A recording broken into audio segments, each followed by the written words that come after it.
Man, oh man, what a day, what a day. Another great day comes to an end. Hope you guys made some money out there. But it's back to work tonight, right? Tuesday evening, we got FOMC Wednesday coming right around the corner. And boy, do we have a lot to cover in tonight's video newsletter. I have a lot of great trades, 3 specific trades I'm tracking for tomorrow's trading session. And of course, you know me, I'm going to cover all my favorite trades in tonight's video to make sure you get a game plan to make some money on FOMC Wednesday. Before we jump in though and get this party going tonight, make sure you subscribe to our channel that we don't miss tomorrow night's video upload. And as always, if you guys enjoy the video tonight, do me a favor, will you please hit that like button, give me a shout out in the comment section below. Always appreciate you guys tuning in and supporting this YouTube channel. But enough of the intro. Wednesday is right around the corner. FOMC tomorrow afternoon. We know tomorrow morning the window of trading opportunity is going to be much smaller. So we're going to buckle down and give ourselves a good roadmap to make some money tomorrow morning before the fireworks tomorrow afternoon. Boy, everything is bullish right now. S&P is bullish. Nasdaq bullish. Oil is pretty bullish as well. Now, specifically on the S&P and the Nasdaq, I've got 3 potential trades I'm tracking for tomorrow. I love some pullbacks right now, but here's the deal. We get that big news tomorrow afternoon. Markets love to pull ranges. They love to go range bound ahead of major news. So we're watching for some range trades. We're looking at some major levels of resistance overhead. We'll talk about this more in a moment. I've got some reversals on my radar, and we're overall very bullish. I got some deep pullbacks, and bear traps on my radar. So lot of great 3 specific trades we'll talk about in more detail tonight. Oil has a lot more options for us. I've got some breakouts going higher to complete a pendulum swing rotation we talked about in last night's video. I've definitely got, because of the overall bearishness, some reversals on oil. So we have a lot we're going to cover on the oil. We're going to talk about all these trades as we go deeper into the video tonight. Before we jump in though and talk about each one of these individual charts though, let's all get on the same page tomorrow. The big news on everyone's radar is the 2 p.m. Eastern Time FOMC announcement. Like I mentioned earlier, whenever we have the Fed announcement on Wednesday afternoons, we have to be thinking time is going to be tight tomorrow, right? The window of opportunity is going to be smaller. My goal on an FOMC Wednesday is to get into trades as early as I can. I can leave trades open and manage positions into lunch, but you got to be careful getting in too late in the session. So my job tomorrow will be get there early, get charts prepped up overnight, and again, be aware, you really got to be having a good reason to be getting into trades after 11:30, 12 o'clock Eastern Time tomorrow morning. As I always remind you guys, I don't trade the FOMC announcement. I know there's a lot of volatility that comes in, and it can be tempting to chase that volatility. I'll tell you the exact same thing I tell all of our students tomorrow morning in our trade room. Save your bullets on Wednesday afternoon.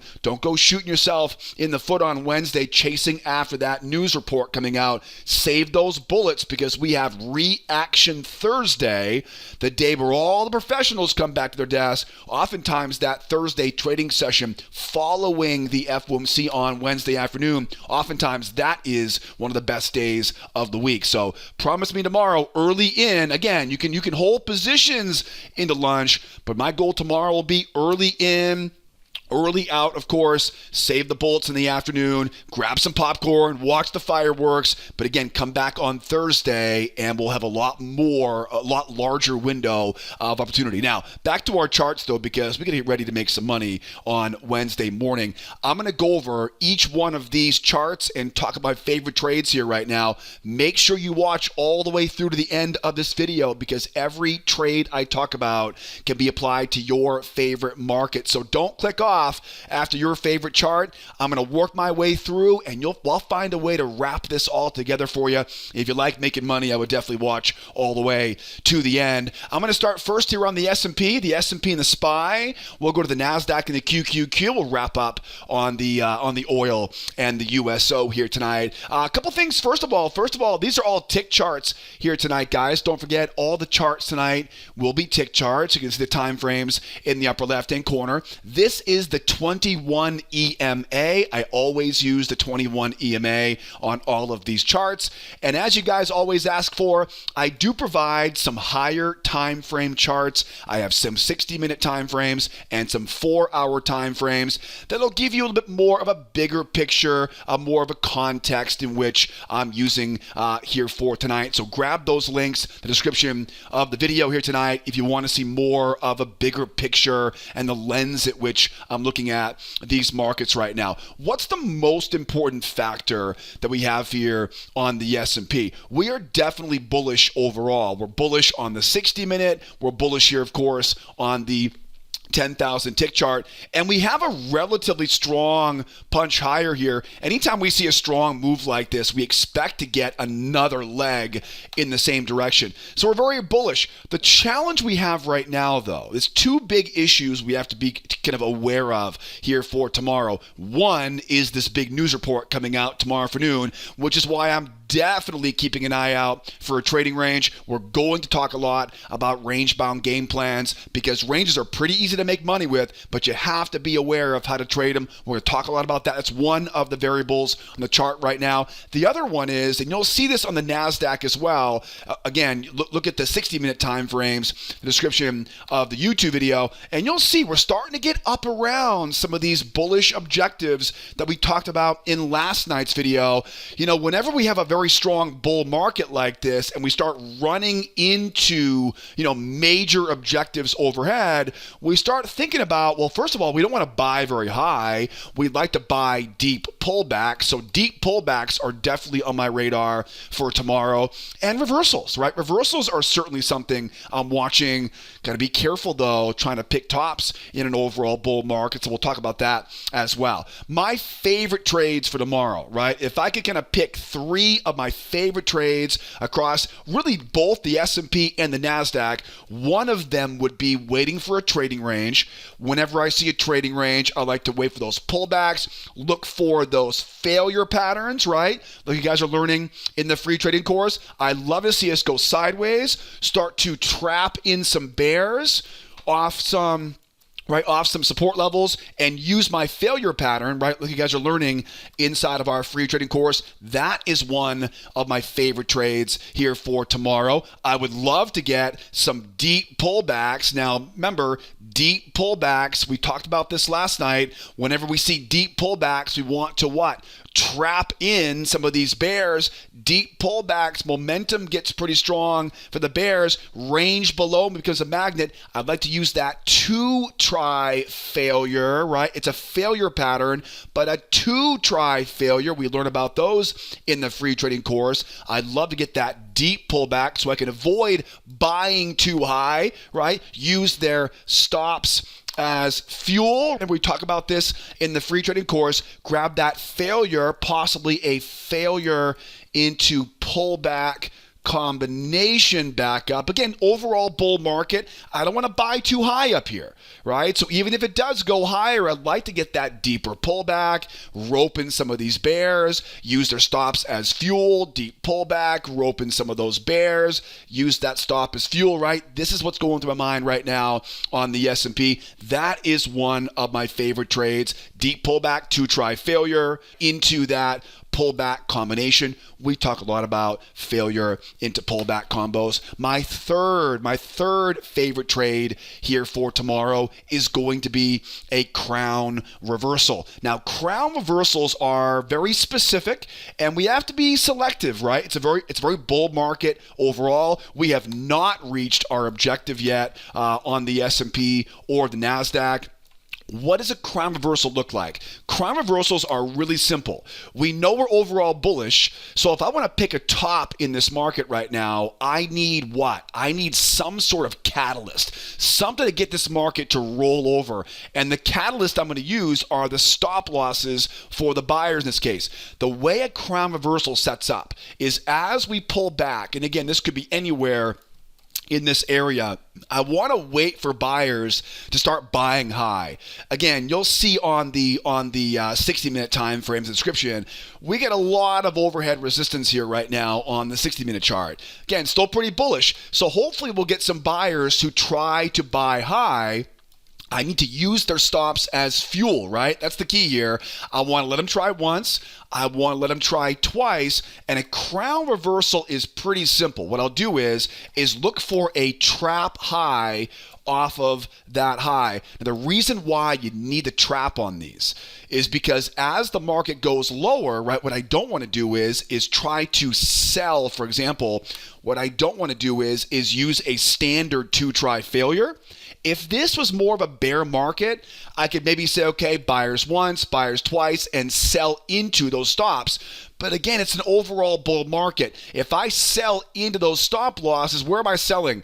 I'm selling relatively low. And remember, it's an overall bull market. This could easily be nothing more than a trap, basically a big bear trap down there for a run back up again. I don't want to fall for that trap. So the safe way, the most profitable way you pick a top in a bull market is you look for the bull trap above that high. That way, by the time I'm running into that channel low, I'm already now well in the profit on that trade. The bears can come out, trap in, and punch this thing right back up, and I'm still making money on that crown reversal. So again, just to recap here, if we do see that trading range begin to develop, that range becomes a magnet, I'll simply look for support levels below that trading range, try to get underneath the range, use that 21 moving average to rope in the bears, let them try to sell this thing short. Once they do, use the failure pattern to buy right into those stops. The same failure pattern you guys are learning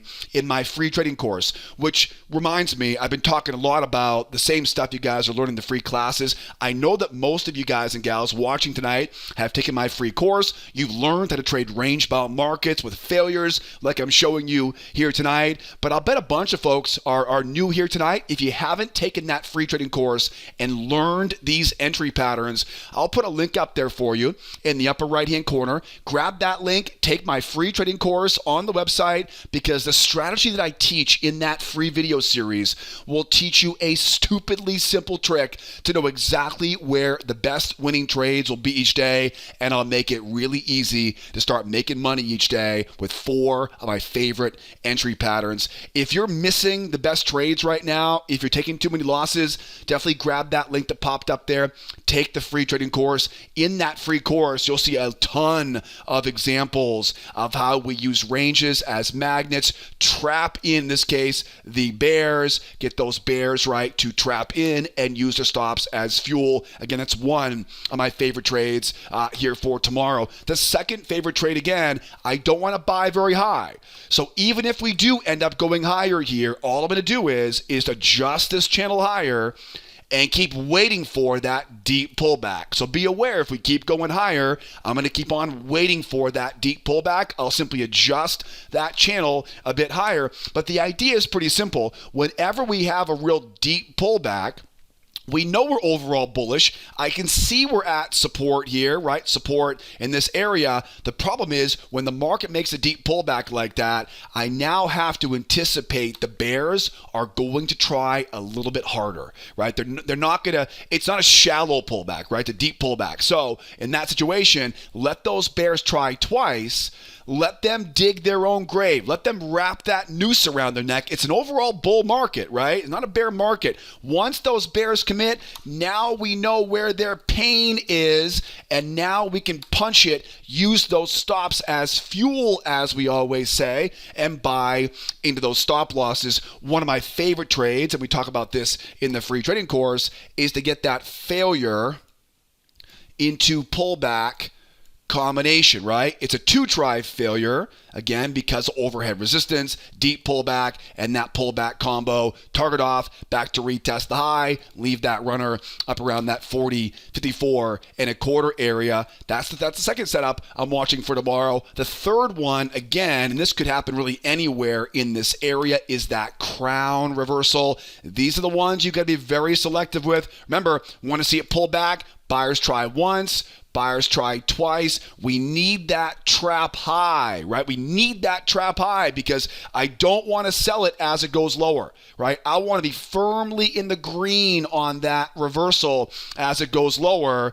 That way, if we do end up down around the low of that channel, the bears come in once, twice, right? I'm already making money off that basically bull trap, right? That reversal off the high. I call them crown reversals. They're basically just a 2 try for the buyers, making sure I sell as high as I possibly can. That way I'm not walking into any bear trap down here, and then we can get the party going right off the low of that channel. That's a very realistic possibility, right? That bull trap reversal, that crown reversal off the high into, of course, that little tiny, right, or I guess 2 try failure off of the low. Keep your eyes open. Keep your eyes open for those ranges on the S&P and, of course, the Nasdaq. Let's talk about the Nasdaq here as well. S&P's pretty straightforward. The big concern right now on the S&P, again, is the fact that we're running into quite a bit of overhead resistance. Here, of course, is my Nasdaq now. Nasdaq is ultimately in the same boat. We're very, very bullish right now, but we've got a big news report coming tomorrow, so I'm watching to see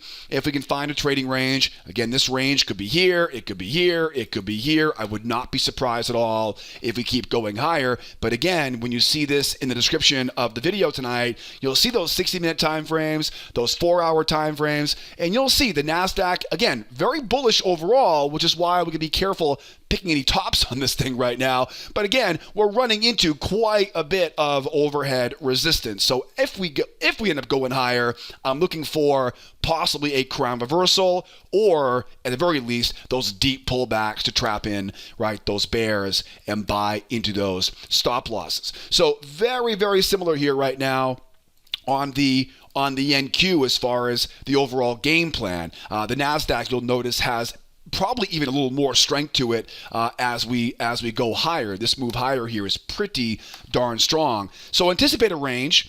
Again, a big day tomorrow, big news report tomorrow. Anticipate a range, right? If we do get that trading range, I've got my channel low off the low. I got my buy zones down underneath. Pretty simple game plan. If we go sideways into a trading range, I'm waiting for that pullback. I'm waiting for those bears to come in and get trapped in and use their stops as fuel for that run going higher. Pretty much identical to the game plan on the S&P. If we do not, if all we get is that deep pullback right now, I'd love to get down around that channel low. Keep in mind, if it goes higher, I'll simply adjust that channel higher, and then again look for that deep pullback. Same basic idea, right? Obviously, I can't predict if it will go higher or lower overnight. We would expect though a pullback at some point. Once it does pull back, we'll then look for those bears coming in, right? Get those bears trapped in. 1, 2, especially on this one on the Nasdaq, because you'll notice we're kind of right below that prior high. We're kind of right into that big high we talked about in last night's video. So it would make a lot of sense for that deep pullback to come in. Bears, of course, think that deep pullback is a reversal. Trap them in, use their stops as fuel, and look for that, again, that failure into pullback combo, the same stuff you guys are learning in that free trading course. And then last but not least, of course, is the crown reversal, right? Crown reversals are the third potential trade I'm watching here for tomorrow. Remember, when it comes to crown reversals, you want to get those 2 clear tries and that trap. We don't want to sell it as it's going lower, not in an overall bull market. We'll talk about oil in a moment. Oil is an overall bear market right now, and we can look for reversals and sell as it goes lower. Crown reversal, right? We pop up. Buyers try once, buyers try twice. We grab that bull trap off the high, and as I've said a few times already, the trap is necessary on this setup because I do not want to sell it.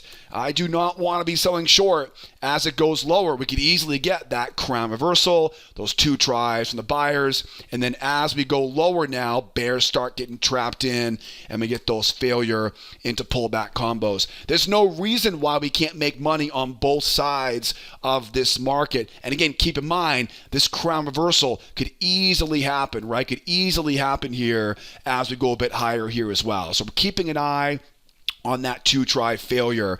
What else did I miss here on the S&P and the Nasdaq? I think that covers pretty much all of it. Watch out for those trading ranges. If we keep on going higher, I'm going to keep on adjusting this channel, looking for that crown reversal, deep pullback, trap in, and back up. Clearly, there is that big news report coming out tomorrow afternoon. So again, we'll do our best to get in early. Right, again, get into positions early. Hold, you can definitely leave runners, leave some positions open into lunch. But again, be careful tomorrow afternoon. We'll do our best tomorrow morning to get some trades off early, and then again, watch the fireworks tomorrow afternoon. Come back on reaction Thursday. How about some oil? Finishing up here on oil. Oil is a bit of a strange one, and I say this for two main reasons. One, we're pretty darn bullish right here in this chart, right? Yeah, we are pretty bullish here overall. In fact, you can see what's happening right now on the chart right now, right? We're basically trying to finish off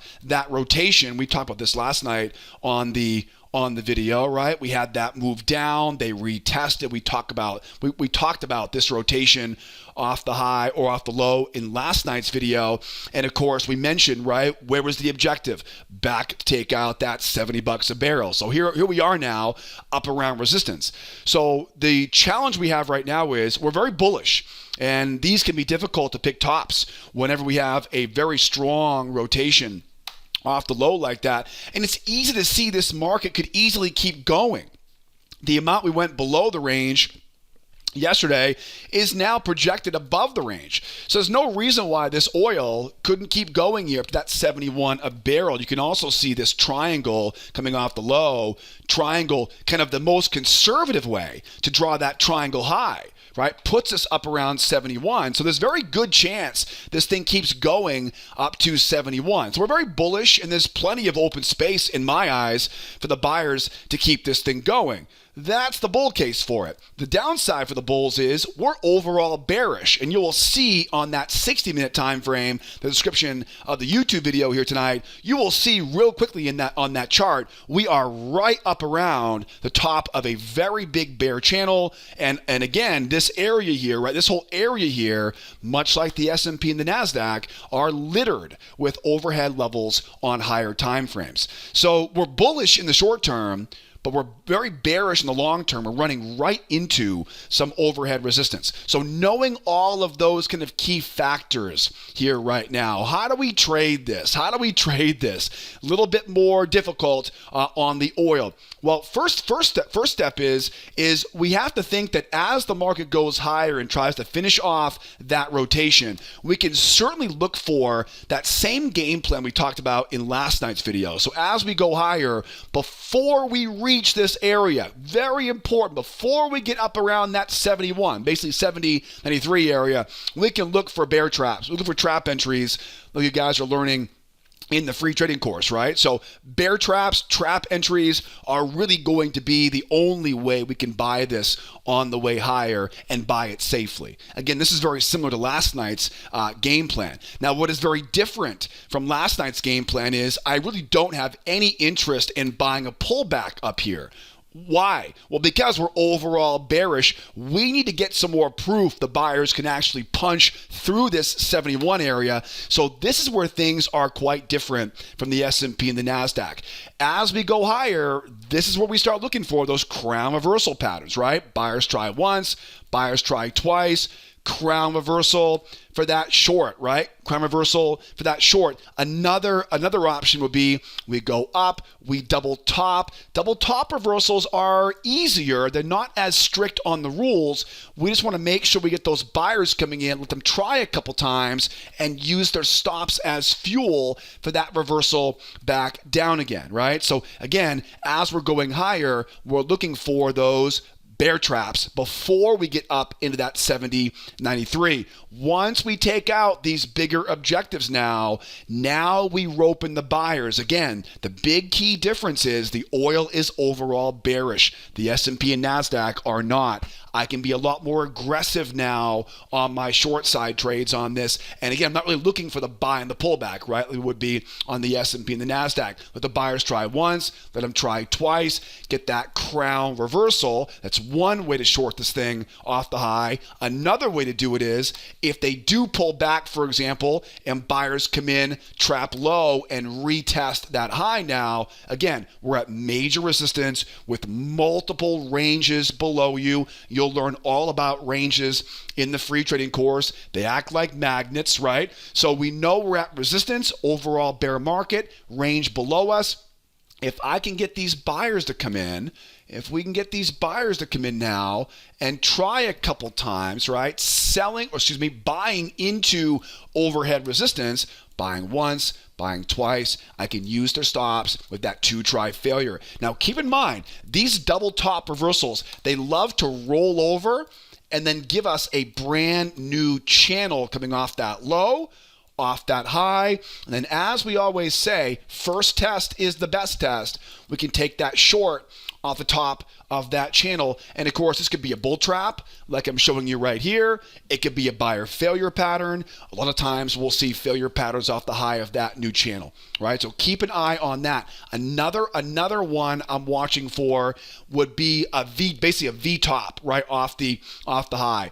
Let's say we go up and the market simply gets crushed and ends up ripping back lower and begins to grind down. Remember, we're rotating from one big side of the range, other side of the range. At that point now, we mark off that trend line off that low. We find a channel off of the high. We look left, find those prior swings, and we find those shorts, right, coming off the high of that channel. It could be a bull trap like that example. It could get above the 21 moving average. Buyers come in, try to buy the pullback. That's called a buyer failure, right? Failure patterns of the moving average. Failure patterns often lead into pullback combinations. And where's the objective, right? The objective at this point now is to take out some of these lows, right? Take out today's low, take out some of these lows on the other side of the range. All we are trying to do right now is finish off ultimately what is one big range rotation, right? They're rotating back and forth. We mentioned the reversal off the low last night. We've got a small window, but a decent sized window here for buyers to finish it off. And then we start looking for that rolling over, right, as we go back into the trading range, right, and make our way back down to the other side of that triangle. Pendulum swings back and forth from there, right? Remember, the big difference on the oil is it's not an overall bull market, not after that big collapse we saw last week. So it's bear traps going higher. Once we get there, it's crown reversals, too short off the high. It's double top reversals with that 1, 2 stops as fuel. Remember, those double top reversals, they love to roll over and give you another channel. So go out, find that new channel off the low, off that high, look left, find those prior swings, hit those prior swings or hit the top of that channel, right? And again, bull trap, buyer failure, right? Pullback combo off that high. Remember, that's kind of round 2, right? Option number 2 there. Or we run up, we get crushed off that high, right? Pop back down and grind back down here. Find that new bear channel. And again, don't miss that first test off the high there. Trap setups, failure setups, pullback combos, right? Any of the entry patterns you guys learn in the free trading course coming off of that high. And again, I would be aware, tomorrow's a major news day. So could it break out and rip higher? Could it break down and rip lower? Anything is possible on Fed day, but those are my favorite trades on the oil, the S&P, and the Nasdaq for tomorrow. Be careful late in the morning, tomorrow morning, and don't be late tomorrow in our trade room. We open up at 8 o'clock Eastern time. Don't be late. We'll do our mental prep, get our mindset on track, update our charts from overnight price action, and go trade together in that first part of the session tomorrow, right? Get into something early, leave some runners, and then grab the popcorn for the fireworks tomorrow afternoon. Guys, don't forget, if you want more information about anything we talked about here tonight, free course links, trade room information, all the additional time frames are all linked up in the description of the YouTube video. If you need any help getting access to any of that stuff, the easiest way to get help is to pick up the phone and call the office, or you can always use live chat. We're here to help whenever you guys have questions along the way. All right, guys, hope you enjoyed the video here tonight. Get some rest. A very important day tomorrow. Remember, be careful tomorrow afternoon. Promise me you won't go shooting yourself in the foot. We'll come back tomorrow night and we'll do it again for Reaction Thursday, which is oftentimes one of the best days of the week following the FOMC announcement tomorrow afternoon. All right, guys, as always, be well, be nice to each other, and be here tomorrow. Adios, amigos. Bye-bye for now.